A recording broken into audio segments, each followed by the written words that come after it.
Private গাড়ি চালানোর ইচ্ছা পোষণ করছেন, আইসা পড়েন। Come here. এই নির্যাতিত জীবনে আপনাকে সুস্বাগতম। আইসা পড়েন। একবার যদি ভুল করে আইসাও পড়েন না, তারপর আমার কোয়া লাগবে না, আপনার মুখ থেকে বের হবে এটা নির্যাতিত জীবন এবং কি কি কত প্রকার, ওটা আপনি নিজে সহি দেখবেন। এরপর হয়তো আমার আর কোয়া লাগবে না। কি আমার কথা শুনে মনে হয় কি আমার মাথা খারাপ হয়ে গেছে? খারাপ হয় নাই, এটা একদিন দুই দিনের অভিজ্ঞতা দিয়ে কইতেছি না।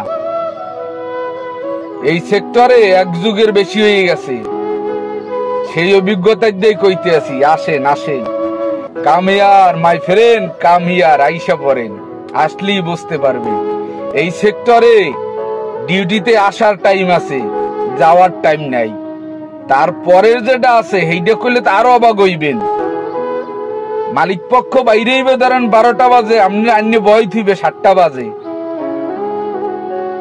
এরপর যখন এই বাইরেই এই সময় যদি ভুল করে রাখবেন আপনার মুতে ধরিয়ালায় বুঝছেন, তাহলে তো বুঝছেন জীবন নির্যাতিত কয় কারে।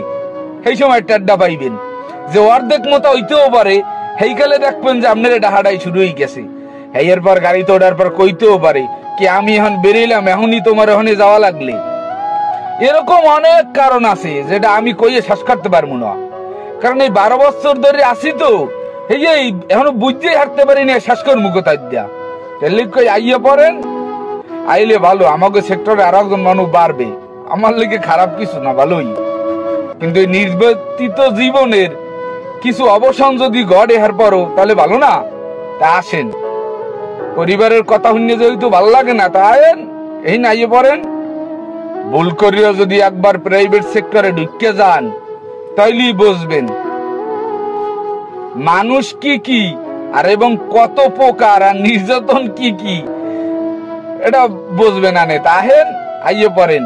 আমারে পাগল বাবার দরকার নাই, আমনি আন, তারপর নিজের সার্টিফিকেট নিজেই দিতে পারবেন। কামিয়ার।